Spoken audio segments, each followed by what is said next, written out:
Hi, everybody. Welcome back to Pagan's Witchy Corner. My name is Pagan, and today I'm joined by an awesome author who I have come to love so much through reading their beautiful book, and that is Moss Matthey. Moss, welcome to the show. And oh my God, your book was incredible. Like, holy crap.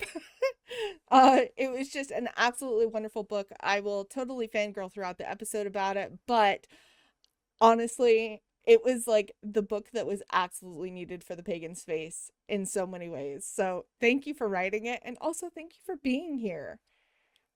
Thank you for having me. It's really lovely to have a chance to talk about the book as well. You spend all this time writing it, and then it's just lovely to have the opportunity to then share it with people as well. hmm So I do really appreciate it.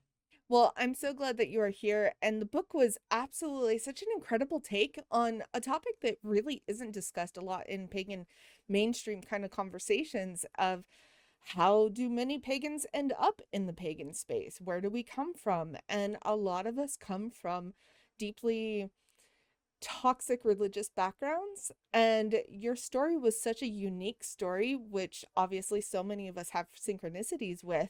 But kind of, what was your defining moment when you decided to go ahead and say, you know what, I'm going to turn this into a book, my story needs to be told?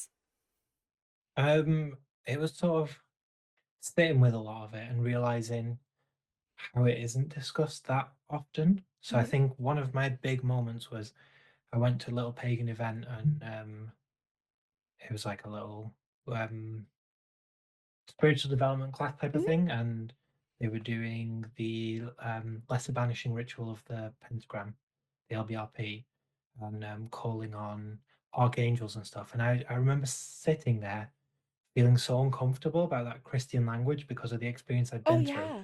but not able to kind of articulate why that would be. Mm-hmm. And it wasn't the fault of the event at all, and they were really accommodating, and it was brilliant. But it just got me thinking, like, we're not having those conversations about how there are certain elements that sort of pagan or pagan adjacent, which can really touch on some deep-seated trauma Mm-hmm. and can really sort of activate that stuff you've been through. And then I had to kind of go away and do a lot of work then and sort of figure that out for myself, because archangels weren't something that were even a part of my upbringing, really. Right. They were just kind of Christian adjacent, but Yes. by being adjacent, it was enough to kind of affect me. And so Mm-hmm. then I started doing a bit of that work and digging into why that was happening. And my partner Brett was a huge support with that. And we'd sort of explored witchcraft a lot together, and that was really healing for me. Mm-hmm. And so then I started posting about it a little bit and finding that, well, we don't really mention this, but so many of the people who write about witchcraft and practice witchcraft, and a lot of the voices sort of within the pagan sphere, have come from Christianity, because Yes. that's the dominant cultural religion for so many of us. Even if people haven't come from that, there's that sort of cultural Christianity that influences people. And that's not necessarily a bad thing, but it does mean that a lot of witchcraft is heavily influenced by those elements, almost subconsciously. And sort of seeing how much my experience kind of aligned with what other people had been through Mm-hmm. and their path into paganism set me on the path of posting about it, then working on the book. And eventually it became what it's become, um, which is a very long way of answering the question. Oh no, you can be as long-winded as you like. We like long-winded folks around here, so you're good. But yeah, no, your topics of everything. I also come from a Christian background that has a lot of toxicity in my background as well, that eventually led me away from the church and away from Christianity and away from a lot of those practices. And oddly enough, it was something that I've started to also realize that in my own path, which was really illuminating also through reading your book. It was kind of one of those things that's like you read this book right now in this moment when you need it, kind of thing. And so in that moment, I realized I was like, there was so much of my path that was already leading towards paganism while I was Christian, and there was so much of it that made me go, okay, you were trying to go down the path of where you are now, which is I'm clergy. I'm a priestess and a priestess of my coven. And so going down that path, I was trying to do all those things in Christianity, but I was in a world that wouldn't allow it because I was a woman. and women don't lead, which is dumb. But we aren't allowed to have such an inspiring voice because it's a male dominated world. And reading a lot of the aspects, and you even touch on some of that in your book, which just beautifully bring it all in, and you tie those moments of what isn't bad about Christianity, but also why paganism can be such a beautiful bridge into spiritual healing, and especially from people like us who have had traumatic backgrounds with this. And it was just beautifully inspired. So, oh my God, like I said, I'm a fangirl about it. So, Oh, thank you. There's so many people as well, though, that I found sort of sharing about these kind of experiences hmm when you start to sort of dig into it online and stuff that I've also been so inspired by. And the fact that it really took me by surprise because obviously growing up in these spaces, you can't even have open conversation. yeah. So if there's something you're questioning or something you're worried about, you can't do anything about that. But having the opportunity just to bring topics into sort of the public forum and talk about things and discuss why we might be feeling about this way about certain things, that was hugely liberating. And having conversations like this, I think it's incredible. It's such a freeing and liberating thing to just have that public forum approach to our spirituality and to have everything open to question. I adore it. And the beauty of that too is not only are they incredibly liberating conversations, they're also fun. And Yeah. you get to have such an eye-opening experience, and you get to learn from people and your peers and elders and all of these amazing individuals, and obviously beautiful published voices like yours and others who have these wonderful insights into things that we may not think about, or may not even be realizing that we're even already practicing, because nobody's really given a name to it. And we're going to talk more about your specific coven path and all that later on, but which I'm super interested in. But we're going to go all down that. But kind of a little bit in the book, you also talk about shedding the illusion of what witchcraft is. So, what illusions were the hardest for you to kind of shed, and what made you kind of think, okay, this needs more open experience to be talked about? Think the one that hit me the hardest was the first time I went into a witchcraft shop, Mm-hmm. um, because I'd been taught for so long that witchcraft is evil. Mm-hmm. Witchcraft is this, that, and the other. If you do anything to do with witchcraft, you'll immediately get possessed, all that kind of fear mongering stuff. Um, and I'd left it, and I was so proud that I had no power over me anymore until I got to the threshold of that shop and couldn't step in because I was still programmed to think that way. Yes. And it took a lot for me to enter that space and even longer for me to feel comfortable in it. Mm-hmm. And I think there are moments along our path where we don't always accommodate people who are experiencing that discomfort. There's this idea that, Yes. oh, you've got Christian trauma, deal with it. You have to deal with it before you enter the space. And I don't think that's necessarily practical. I don't think No. that really works. And sometimes people are going to be in these spaces who aren't yet fully comfortable, and they're going to say things or do things that are still influenced by that upbringing and that pervasive ideology. And it's approaching that with a spirit of curiosity and gentleness and helping people through what ultimately is trauma. Mm-hmm. And I know that's not our responsibility, but as a community, we do help one another. And so rather than meeting those things with judgment and telling people, well, deal with your stuff elsewhere and then come into our spaces. It's how can we extend a hand to people who might be struggling and help them adjust into this new world they're exploring. Mm-hmm. Um, and it's striking a balance with that as well, because we also don't want sort of toxic ideologies making their way into pagan spaces Of and sort of course. coloring Yeah. it with that kind of doctrinal thinking. Um, but I do think we don't always hit that balance quite right. I've experienced it myself before where just from opening up about the fact that I have come from Christianity, it Mm-hmm. almost gives people permission then to invoke that, to go, oh, but that's your Christian trauma, isn't it? And I do feel like sometimes that's something I get to decide, um, Yes. if that makes any sense. No, that makes perfect sense. And a lot of times we don't realize exactly, and it's not always Christian trauma. Sometimes it's just actual trauma itself of being told that you're not good enough, that you're not, worthy to go and do anything self-fulfilling or empowering. And, that can come from even just abuse in abusive childhoods or even abusive relationships. So those kinds of things, yeah, I think in a lot of ways pagans try to be the most, kind of open and understanding, but also we're human and sometimes we do fall short of that, and we do need kind of a redirect and go, okay, we shouldn't be doing this, but we should also be holding space for those who have that trauma and being like, you know what, it's okay. Ask your questions. It's okay for you to have a freak out if you need to. Like, that's perfectly fine. But yeah, I also agree there is a fine line to it, but because we obviously don't want, the horrible ideologies of people who want to come in and actually cause harm, we don't want that in the space either. But also trying to figure out where the lack of education and that line of harmfulness actually is can be a bit of a challenge, but it doesn't mean that we shouldn't try. So that's the big thing, is because if we tried to turn away every person that had ever come from a toxic background or had been told, or I mean essentially brainwashed at that point to, say, "Oh, hey, you can't come in here because of that." Well, our communities and our circles would start to get pretty small after a while. So we don't want to do Definitely. that.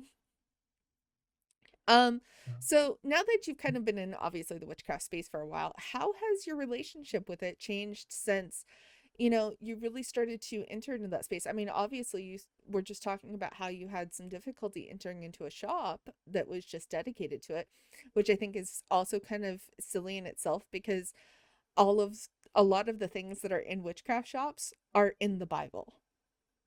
Like Yeah. incense and, bells and all those things.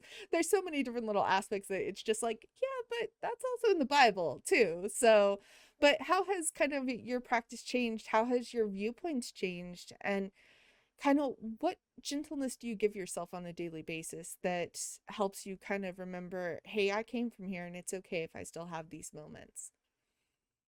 I think the biggest one for me is my relationship with folk magic, because a lot of the research work I do, because I'm German, Hmm. half of my family's from Germany. I was born there, raised there, so I do a lot of work with sort of German folk magic and recorded folk charms. And Hmm. on the whole, they're Christian in nature. They originated in a Christian culture. They call to the Virgin Mary. They call to Jesus.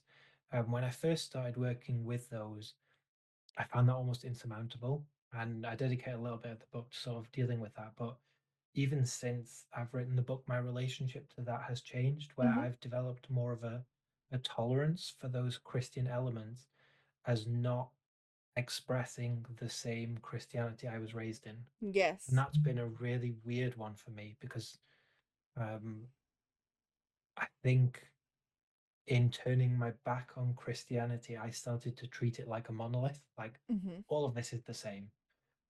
But looking at sort of that nuance of this cultural Christianity that magical practitioners were using, that, um, well, the religion I was raised in wouldn't actually recognize Of that as course. Christianity at Yeah. all.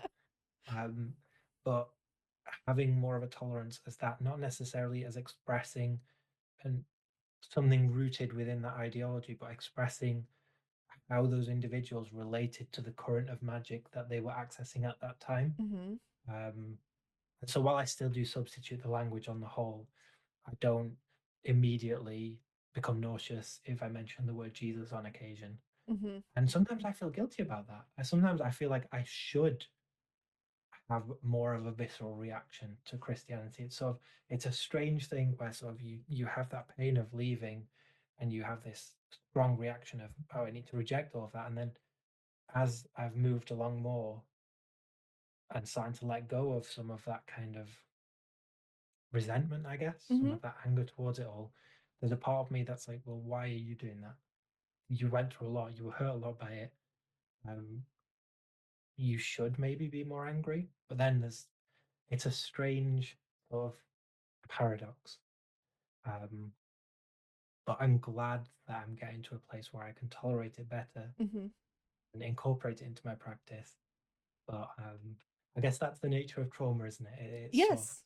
affect you in these strange ways that you don't see coming, and you end up having these strange conversations where you're like, "Does this make any sense?" And then everyone around you goes, "Not really, but I guess for you it does."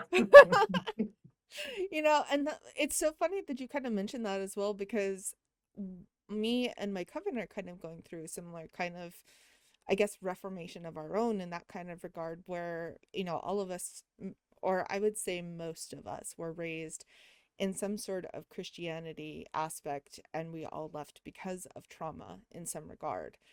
And in the same note, we have had a deity reach out to us that, honestly, at first I was like, first of all, can we work with you? And secondly, at the same time, it was like, you also have deep Christian roots, and the deity is Santa Muerte.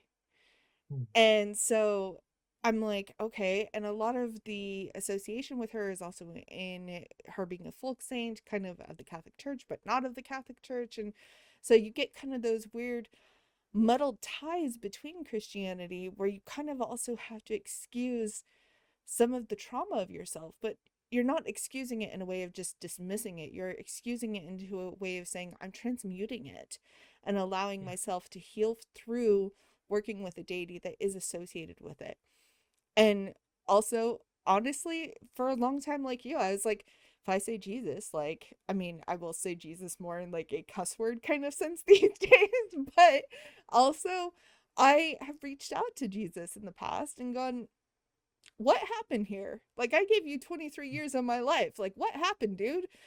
And basically, the answer I got was, we weren't meant to work together. Hmm. And so, my relationship now with Jesus is more of the fact of, like, if I see him in the proverbial halls of the deities, it's like fist bump, what's up, dude? And then we just keep on going. We're more okay with the fact that, yes, we did try and it just wasn't meant to be. It was kind of like we had a nice amicable breakup, and it Yeah. was a really healing experience. But also, yeah, there's still a lot of trauma that's in there and makes you just kind of go, oh, wait a minute, hold up. And I'm even in the process of writing my own witchcraft book at the moment, and so at the Fantastic. same time I'm like, I'm reclaiming a lot of these Christian terms like prayer and worship and devotion and things like that you wouldn't see, or if we do see them in paganism, it feels dirty almost Hmm. in a way. And then you come out of it and you're like, wait, all these terms are older than Christianity, Yeah. and we should reclaim them. We should be able Hmm. to use them too. And that's been a really profound experience. And you also talk about that in your book, which I loved so much. And I was just like, yeah, somebody else is talking about it. Yay. So I, it was such a fun experience. I think that's really important, and I'm so excited for the book because the way you've just explained and described all that was fantastic, and I love it. And I've gotten so much out of this conversation already. Um, but I totally agree. One of the things that I think we're too quick to abandon is the concept of prayer. Mm-hmm. I feel like there's so much power in that. I feel like it can be such a beautiful thing. There's such a strong element of connection, and when I've also got a degree in psychology, Mm-hmm. so that I'm really interested in psychology. I work in mental health care, and so I was doing a bit of research when I was doing the book in sort of like academic papers around prayer and Mm-hmm. how when people pray, it lights up areas of the brain that are exactly the same as when we're socializing with a friend or Yes. with another person. If we truly believe in the deity that we're communicating with, it can provide the same benefit as socializing with our friends in a space. There's genuine psychological benefit to the Mm-hmm. concept of prayer. And I find that staggering. Um, but that made sense even while I was being raised in Christianity. Prayer was a space that was mine and mine alone. Yes. And that wasn't, oftentimes it was moderated by the doctrine, but also it was a space where you could kind of just take everything that was going on in your life and just share it with someone. And that did feel good. Mhm. And I abandoned that for a time when I left. And that's been one of the most beautiful things for me to reclaim is having that option of prayer. It's a different kind of prayer, and it's not Yes. supplication, and it's not based on this being that's so far above me. But oftentimes, even in Christianity, prayer in practice didn't feel hierarchical. Right. Yeah. And if that makes any kind of No, it sense. makes perfect sense. It's you were trying to reach out to someone that you had such devotion to, so much love and so much reverence for and respect for. And then for me personally, in my own, I was met with silence because the deity I was praying to wasn't mine. And so now when I pray and I reach out, you get that feeling of warmth, that connection, that energetic feeling that something is reaching out, something is communicating. And if, you're one of the people that has the ability to have clairaudience or even clairvoyance or any of those types of abilities, and you get to experience those things alongside of it, it becomes so much more profound. And like you said, it's not just about a moment of devotion. It is, but it's also about connecting to someone that you have devoted time and energy and oath to, that you say, you know what, I want to work alongside you. I want to be here with you. I want to be a part of your world as much as I want you a part of mine. And that in itself, even my own kind of reclaiming of prayer has been recent.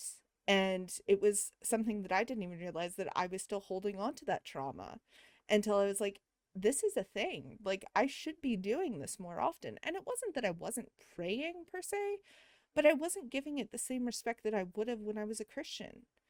And now that I am, it's like, whoa, like it's eye opening and it's just overwhelming how much the difference of it's almost indescribable, to be honest. Like the feelings you get from that, you can't hardly put into words because they don't really exist. It's just this incredible experience that you're just like, wow.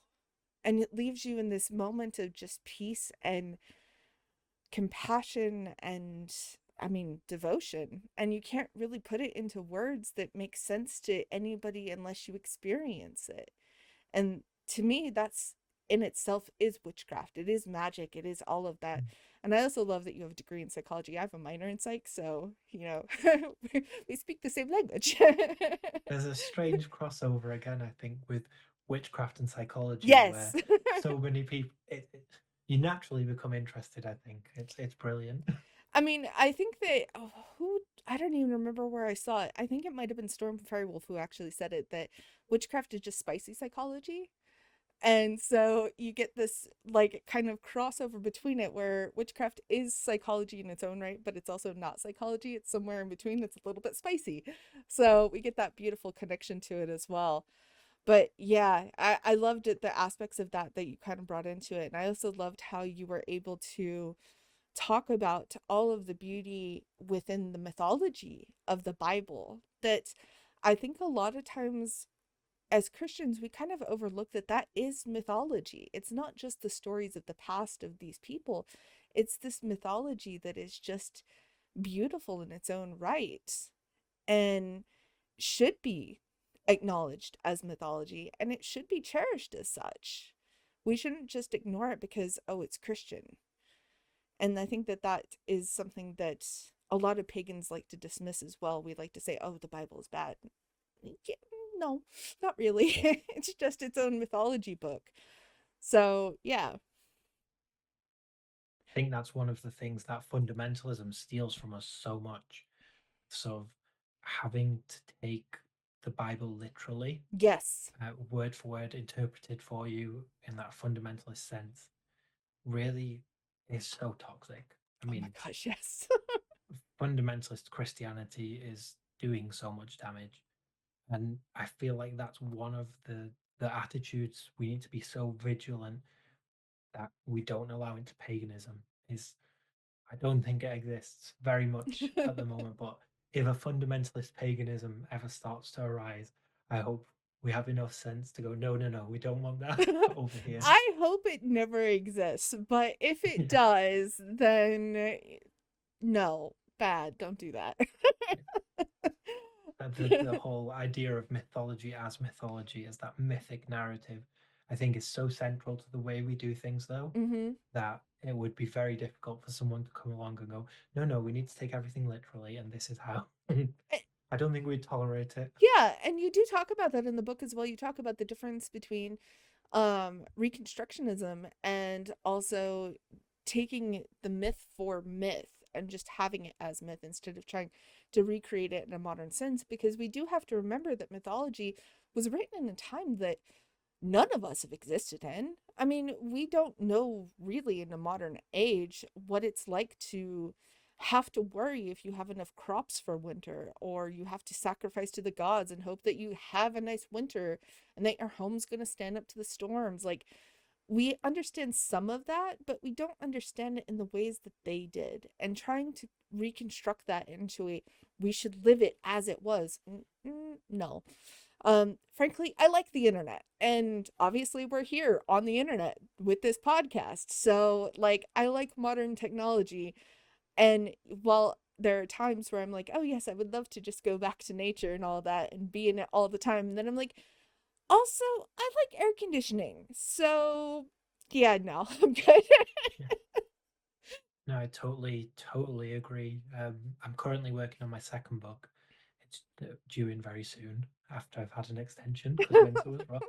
Um, but one of the things that I really sort of carried forward from the first book is this idea of witchcraft as a current and Hmm. magic in general as this current that's ever flowing. And that means it's the same, but it's changed.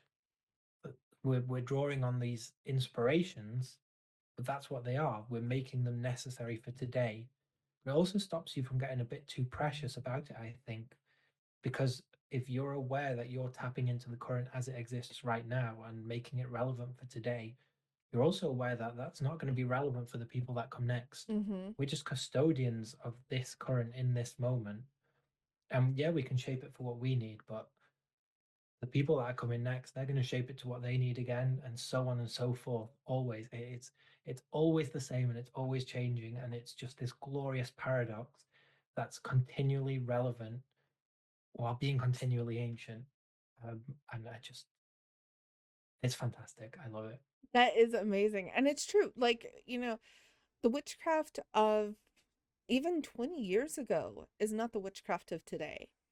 It is similar in a lot of aspects, but it's not the same.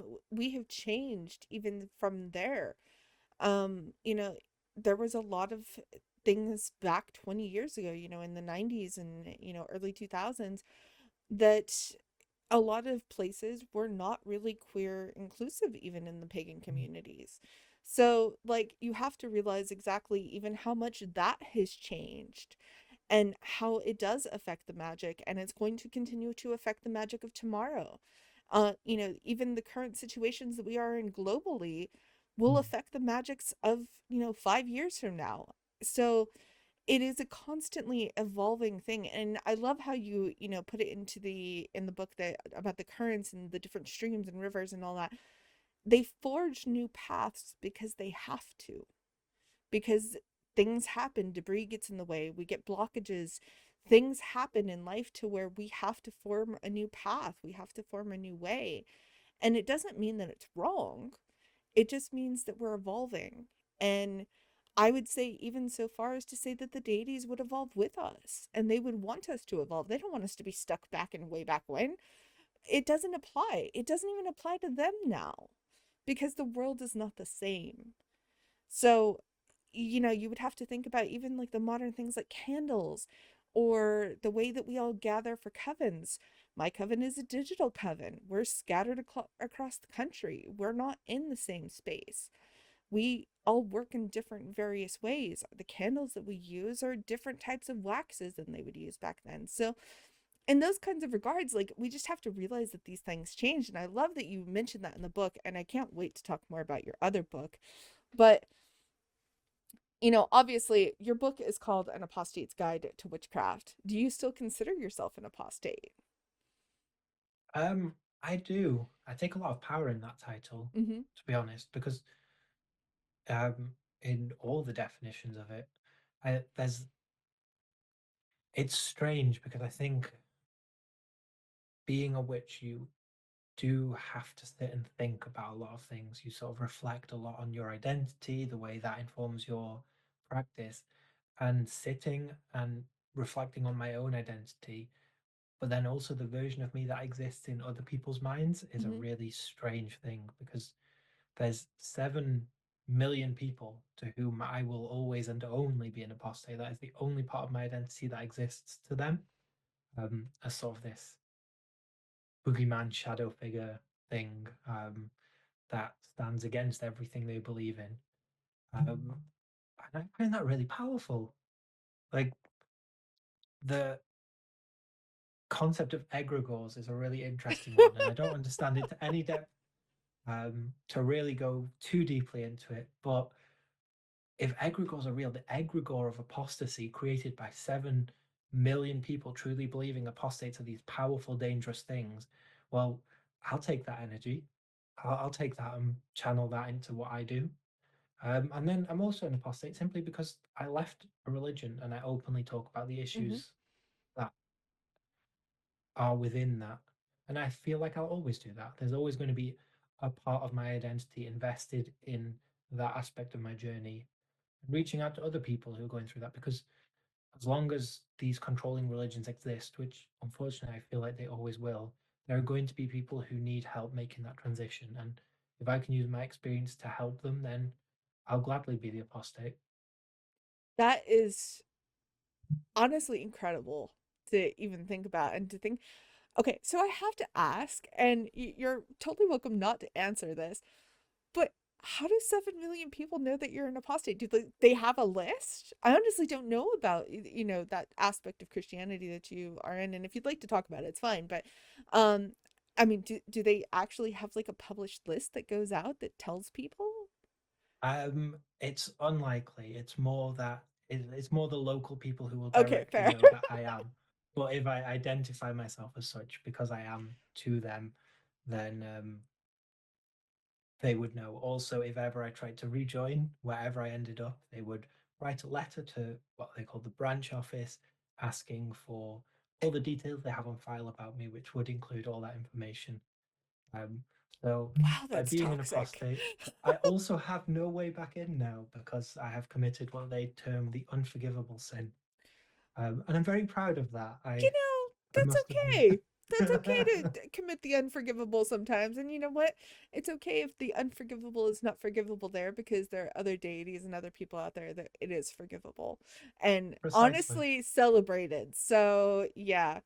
And I love that we see a lot in paganism, and there's a phrase that has been going around for years that Christianity made so many things a sin, including things like sexuality, a sin, but pagans make it a religious experience. Yeah. And So I love that. it's an incredible experience to think about. But yeah, sorry, I had to ask. It was one of those things I'm like, how would they know? No, it's a valid question. Um, I will confess there's a degree of embellishment there, but it sounds a lot better when you say That's 7 okay. million people. Like, truthfully, like, I mean, you have a published book about it now. There might be 7 million people that may know about True. it. Yeah, I'm not exactly quiet about it. And the fun thing that you were saying about the egregores of the energy that it is put into that, you know, everybody talks about the villain era, the villain arc, and all of that. And you know what? If you're somebody's villain, that just gives you a whole lot of energy to work with, and you can transmute that into whatever you need it to be. And if there is a egregore of sorts out there, in the peripheral, astral, whatever that we end up working in, because there's so many different names that so many different pagans call it. So whatever your terminology that you would like to use, I prefer astral. But anywho, um, there's so many things that we could tap into that with that, and tap into selves, portions of ourselves that have long gone, and reclaim some of that energy and transmute it into something else. And it gives us a degree of sovereignty and power that a lot of times I think that as pagans we should embrace, but also I think sometimes the modern world makes us forget that we have that kind of power and we have that kind of sovereignty. So, Absolutely. you know, embrace it, own it, and say, you know what? Yeah, I am your villain, and that's okay because I like that. I like that for me. Absolutely. So, all the different things, obviously, your book is not, it is a guide to witchcraft, but it's also not a guide to witchcraft. So, in your experience, is there anything that, do you think that modern witchcraft just kind of really, I don't want to say gets wrong because we don't really have a wrong path per se. So, what would you like to say to people out there that are new to the craft that, you know, might be misinformed on some things? What would be that topic and what would you like to say to them to kind of be like, hey, this is okay. You can go this route instead? I think the one that I always sort of get stuck on is that within certain traditions of witchcraft, there's this focus on dualistic gender Oh, yes. energies. Mm-hmm. And that's not inherently necessarily a bad thing, but it can be used in very bad ways. And sort of, it's just adhering to a binary in a different way. Mm-hmm. So if everything is divine masculine and divine feminine, then it's still a binary. Um, and those concepts, tying those energies to expressions of gender when they transcend far beyond that, I Mm-hmm. think can sometimes cause those ideas to be misinterpreted, especially when someone's new Mm-hmm. to paganism. I mean, if you're new to paganism, you have no context at all, and you're introduced to divine feminine, then that's a loaded term that It has is. certain connotations, certain associations that someone's going to immediately make.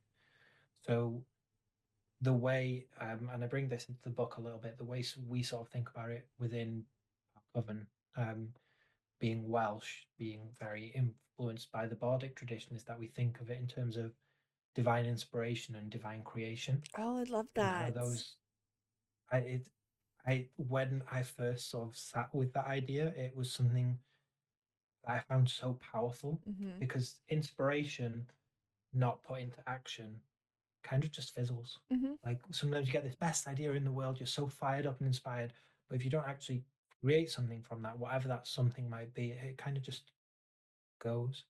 Mm-hmm. And then uninspired creation, creation just for the sake of it, because you've been instructed to make something that has no real soul Right. and there's no life to it. But then when you have those two forces, it's when you bring them together, something else happens. You have this third thing, this inspired creation that then perpetuates itself. Because when you see something that has been created from pure inspiration, that then births more inspiration. And the way it has been created inspires other people to create in a similar fashion. And you see that energy really manifesting itself in the world. It becomes something powerful, something magical, and something spiritual. So I think that's the terminology that works for us to sort of relate to those concepts.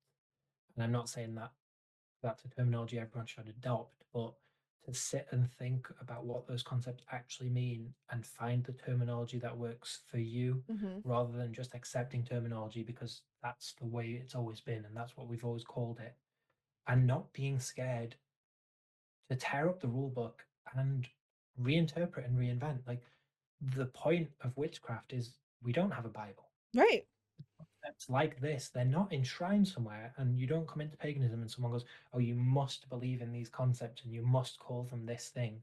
Although sometimes we might act a little like that, but you can literally go back to the drawing board and reinterpret these concepts in a way that informs your practice and reflects your identity. Mm-hmm. Um, and I hope I haven't lost myself too much No, in you talk about too honestly, briefly. like I'm sitting here going, yes, yes, yes, yes. I'm being your little cheerleader over here and I love it. Um, because it's true. We don't think about a lot of times when you're coming into the craft, you have gosh, hundreds, maybe thousands of witchcraft books to choose from. And many of them do lean on a lot of the same terminology and a lot of the same practices for beginners. And I'm not saying that any of them are wrong, they're not. You absolutely should and dive deep into the basics. But also, the basics may not always fit exactly the way that they should for you because you may not see yourself in either feminine or masculine. You may see yourself somewhere in between, or maybe you were born one and you see yourself more in the other, and the concepts don't sit right with you. So I love the, divine inspiration and creation, and then, inspired creation. You end up with this beautiful trifecta of something that has the same energy to it, but doesn't feel like you're being stuck in a box that was basically told to somebody in a world that doesn't even exist anymore. Because divine feminine and divine masculine came out of very old texts, Gerald Gardner and, Doreen Valiente and all of these other very old but inspired names who have written many texts who have inspired the books of today, but they are not here to really say, oh, hey, this is exactly what it should be. We don't have a Bible. In fact, I would say that the very definition of witchcraft alone or paganism alone is to go against the grain. It is to change and to move with the flow of what is happening around you in order for you to understand how to connect with the world around you and the divine better. So yeah, absolutely change the rule book, tear it up. Don't do it in a negative fashion or in a toxic fashion, or don't do it from a place of hate, because then you're just muddying yourselves into a corner that's not going to be healthy for you or the people around you or the space around you. So if you're coming at it from a place of positivity and you're coming at it from a place of, I want to feel included and I want to feel safe with the terminology I'm using, then yeah, find the words that fit, whatever that may look like for you. And I'm inspired that you guys are coming up with new terminology for your coven and your practice and the Spartic tradition, which is just incredible. That's amazing. So well done. Thank you. It's I think it's one of the great strengths I've found in witchcraft is that it allows that cultural identity to be brought through in it. Hmm. Because when you get these sort of revealed religions as one specific way of doing it, and you have to conform to that, whereas being able to bring those aspects of you that are you into your practice, I think is a really powerful thing. Hmm. It is a really powerful thing, and you get to bring even aspects of yourself in that allow yourself to not just be doing the practice, but you become part of the practice. And that's just as much, if not more validating than, I would say, you know, as somebody who literally did it for 23 years, going to church, sitting in a pew, listen to somebody else talk to you about what you're supposed to believe in. And you don't get the opportunity to be immersed in it. Even if you try, you're still not, because somebody else is telling you still what to believe. And now you get to explore all the different avenues. And the great thing about paganism is take what you need and leave the rest. So if Yeah. one part of a tradition works for you, but the rest doesn't, take that bit that works for you and apply it to your practice. It's kind of like getting to learn how to cook. Once you've learned the basics, you get to play around with all the ingredients and find something that fits your palate the best. And that's just the beauty of it in itself. So honestly, I could talk all day about that. But um is Yeah, I totally agree. Um, I'm currently writing so much about such similar concepts, and I'm trying to not get ahead of myself and start talking about all that as well. I completely understand. I'm in the same boat. So I totally feel that. Kind of segueing a little bit, what specific daily or weekly rituals that you do that kind of have helped obviously bring you from the transition of where you have come from into where you are now, but also anchor you into your spirituality and kind of help your energy move throughout the week or the day? What kind of practices do you recommend people do, and what do yours look like if you would like to share? I have one that I found really helpful because I have ADHD Oh, same. and I'm an author. Those things don't go well together No. at all. so I thought I came up with a little practice with a lot of inspiration from what other people were doing that helps me with my daily routine of writing, which is I got a big candle, a 25-hour candle, Mm. and dedicated that candle, dressed it with oils and herbs, put it in a lantern, um, so that that would specifically aid with my writing. And so when I sit down to write, I light the candle. When I become distracted or stop writing, I blow the candle out. And so it's a symbolic thing of that is creating that sacred writing space for me. But also, then if I'm taking myself from the task, I have to put the candle out. So it helps in sort of a practical way with the Mhm. focus as well. It's sort of while the candle burns, I'm doing this thing. I've created a sacred and a practical space dedicated to that task. And just being able to do little things like that, I've found really empowering because, again, I get to bring those things, those parts of my identity, like my ADHD, then are reflected in my practice. Mhm. And because writing is a part of my daily life, it then also anchors me into my spiritual life. So it's kind of that lovely confluence of things, if that makes sense. That makes perfect sense. And I love that because I actually have a candle burning for the same purpose on my desk right now, which is what I light when I do work and all that. That kind of helps me get through all of the multitudes of tasks that I have to do for, Witchy Corner Productions. So, yeah, I feel that in my soul, literally. I love that. um, Now, obviously, I have a couple of fun questions I want to ask, but also I have one big one that I'd like to ask. What is the bravest or most valid wisdom you could give to someone who is first stepping into the path? Um, Seek out what brings you joy. So there's so many things where people are going to tell you, you have to do this, you have to do it that way. If it does not spark that joy in your soul, don't. Because at the end of the day, if you're given a prescriptive list of things you should do in your practice, you won't do them. No. You might do them for a week, you might do them for a month, you might do them because you've been told you should. But if they are not lighting up your soul, they will not stay with you through your life.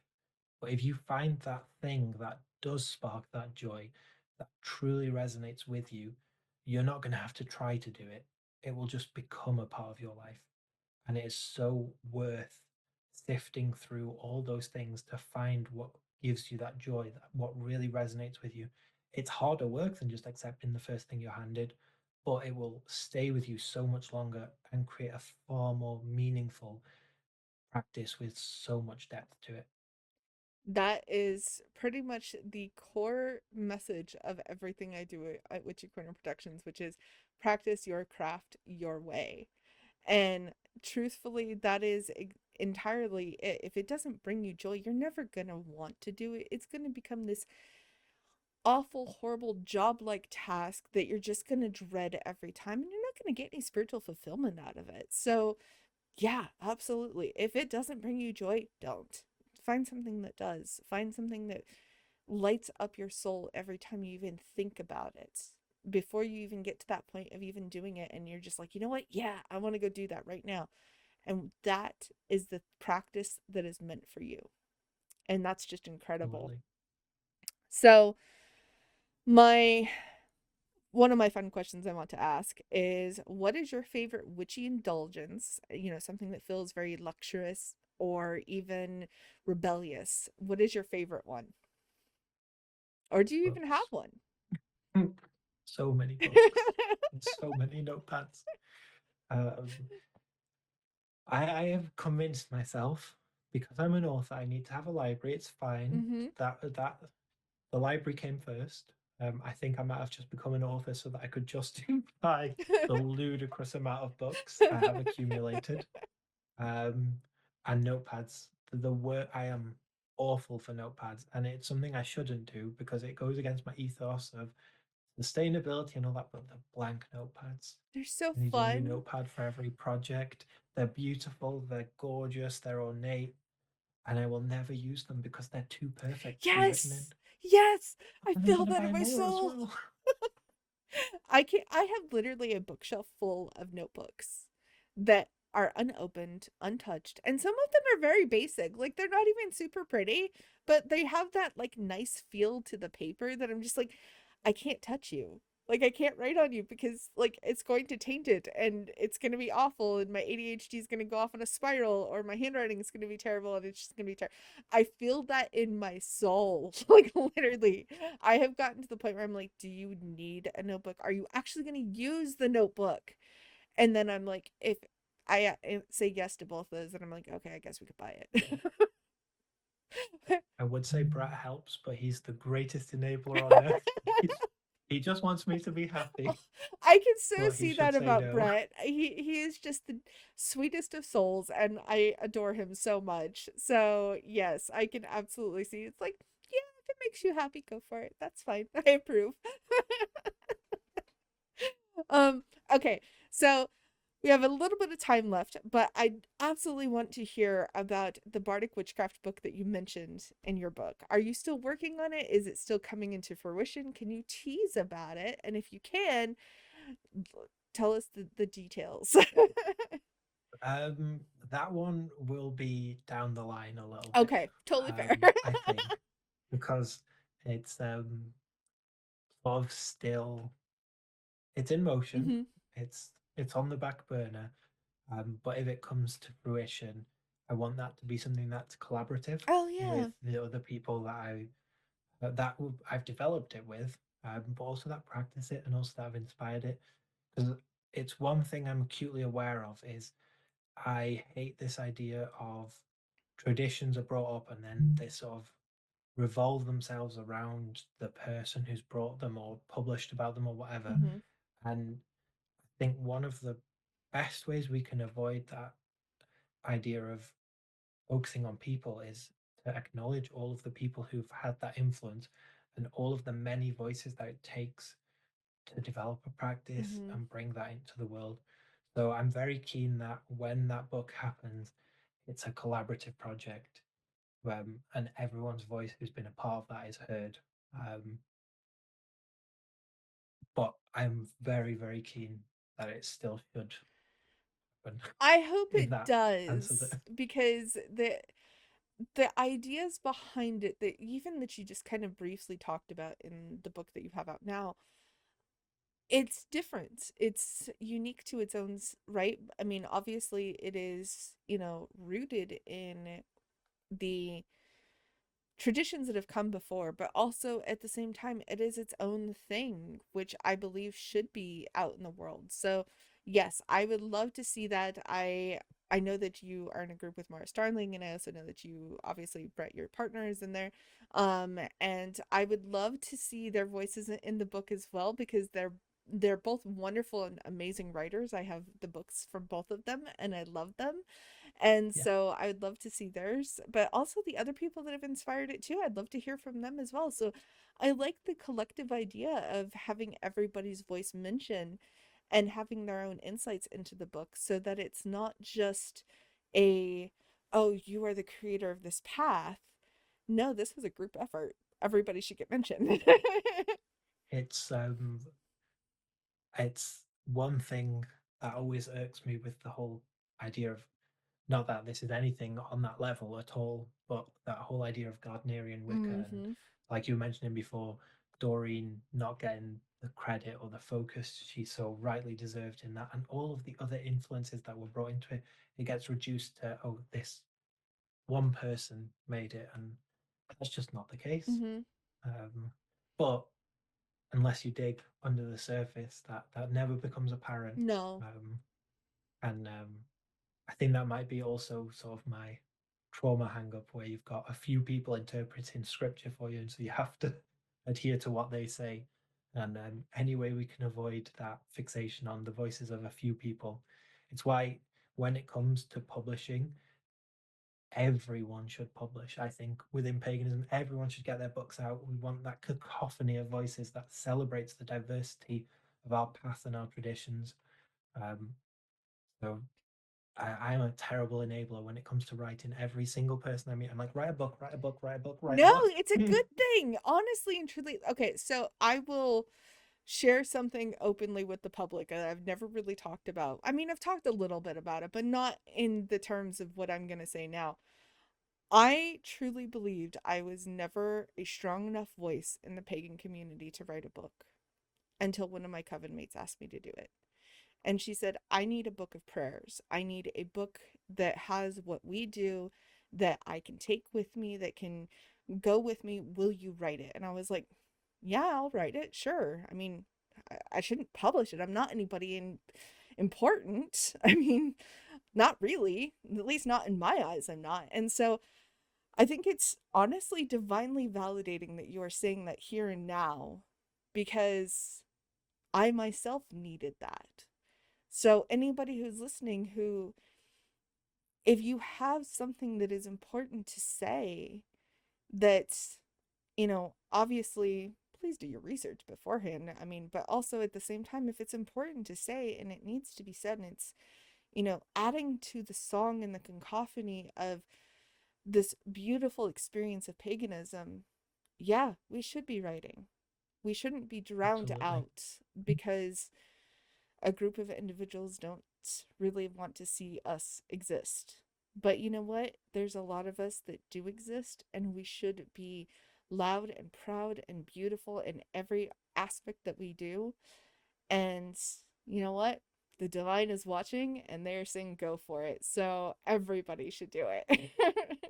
Absolutely. It's the conversation. It's the more voices we have in this conversation together, the more empowered we're all going to be as a community, and the more perspectives we have. I would hate it if we ever got to a point where it was a handful of voices elevated in the community. Yes. It's the broadest field possible, and the most perspectives will give us so much power and strength. I truly believe that. I absolutely believe that as well. And the funny thing is I have literally a stack that's almost 2 feet tall of pagan books sitting behind me that I gotta read and interview and get ready for and all that fun stuff. But every book I read, I can count maybe on one hand the books I didn't enjoy because everyone has something to offer. Even if it is the most basic 101 witchcraft, there is still something to add to the conversation. That there is their experience with it. And it's just such an incredible experience to read all of these books and to learn from these voices and learn from these teachers. And all of you who are listening to the show obviously get to experience that because I bring somebody on almost every week that has their own voice to add to the mix and they get to tell you their experiences and we all get to learn from it. And that to me is just the greatest gift of doing the show because I also get to sit here and learn alongside you, but I also get to fangirl at all the amazing people whose books I've gotten to read. So, you know what? You should be one of those people too, so I can interview you. So there you go. Um, but Moss, before we run out of time, what are you working on that you can tell people about? Also, do you have any classes, any kind of things that are going on, any events? Give me your fast elevator pitch of what's going on with you and how we can find all the good stuff. Um, I am speaking at a number of events this year. I think I'm at the Salem Witchcraft and Folklore Festival online. That's probably the big one. Mm-hmm. Um, that's coming up soon, and then a number of in-person events within the UK. We've got Witchfest International again at the end of the year, which I'm speaking at for the first time, which is going to be really lovely.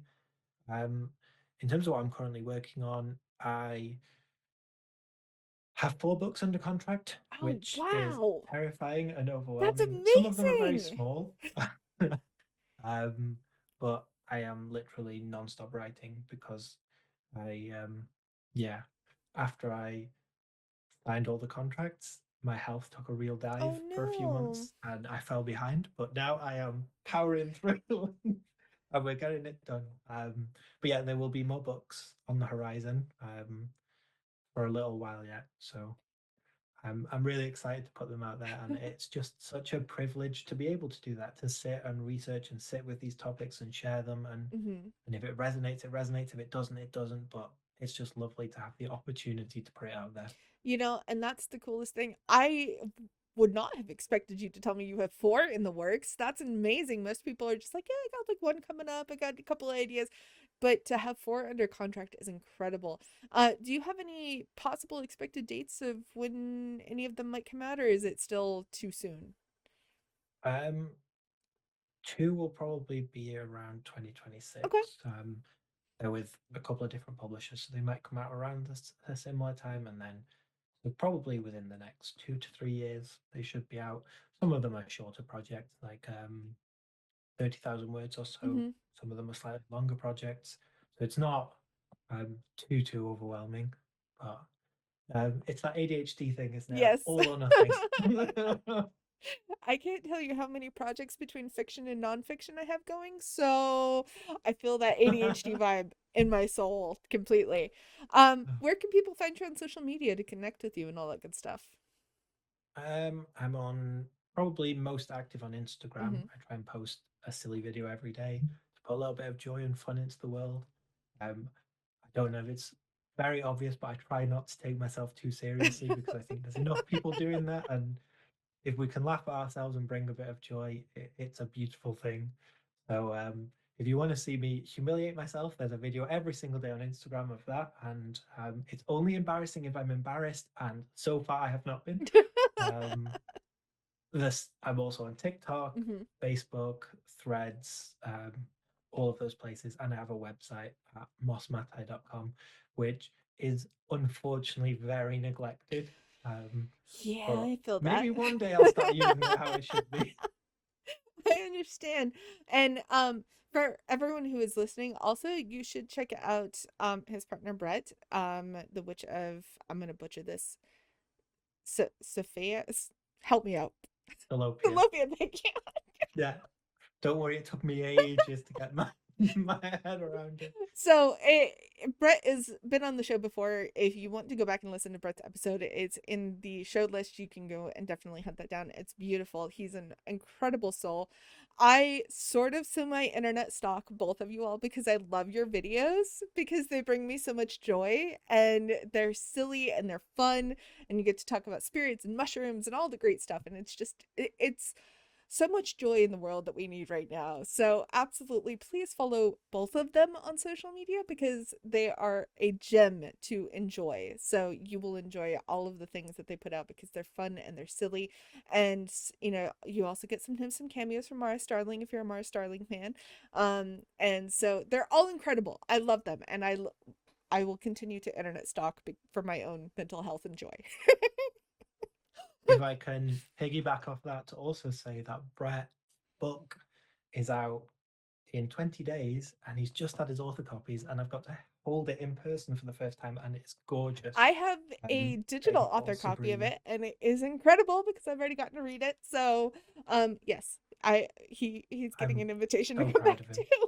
So, Well, he's just signed his contract for his second book as well, oh, which lovely.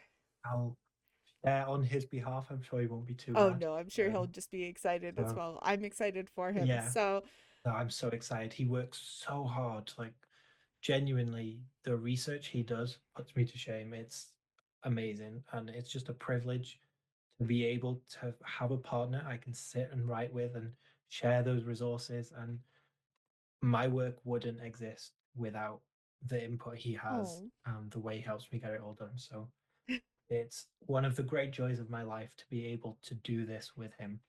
it's an incredible experience to see you both, flourishing in all of the things that you're doing and bringing the beautiful teachings that you're bringing into the world. Please don't ever stop because we need your voices, both of you. So, um, Likewise, but Moss, this has been absolutely wonderful. Whenever your books come out, whenever that may be, please let me know. We'll have you back on the show. We'll talk all about them. I will fangirl again about them and we will continue these amazing conversations. And I'm sure we probably could have talked for another like 2 hours about all the things that we talked about, but you're just going to have to come back so we can do it again. So, gladly. um, everyone who's listening, thank you so much for being here. Thank you so much for listening. Make sure you go follow Moss. Get the copy of his book, which you can now see right here on camera. The cover is gorgeous. It is awesome. I loved it so much. And take care of yourselves. Be kind to each other. Be kind to yourselves in this crazy world. And you know what? I'll see you all next time, and we're going to have a great time next time we chat. So, bye, everyone. Hello, friends. So, as you know, I do a lot of community work as well, in addition to the show. So, if you're looking to deepen your practice with and connect with like minded witches like myself, or even get your questions answered, you should join the Discord. And the Discord has this beautiful community that I have built, and it offers some really great opportunities for witches to connect. Once a month, we host Temple Hours. I know, silly name, but it's true. We host a open discussion where you can ask your witchcraft, paganism, or even spiritual questions. And if you're curious about deity work, spellcraft, or if you just want to chat with other fellow practitioners like myself, because I usually will be there, Temple Hours is a space where you can come and learn and grow. The other one that we offer is the Divine Gathering. So every week we host a public devotional circle to honor our gods, share offerings, and strengthen our spiritual connections with the divine. So no matter who you work with, no matter where you are in your practice, this is a time for reverence and community support. So you should totally come join us in the Raven's Nook. It's a great place. It's a warm community. It is very welcoming, very chill and relaxed. And if you want to join us, which I hope that you will, there's a link in the show description, and I can't wait to see you there. So take care, everyone, and I'll see you all next time.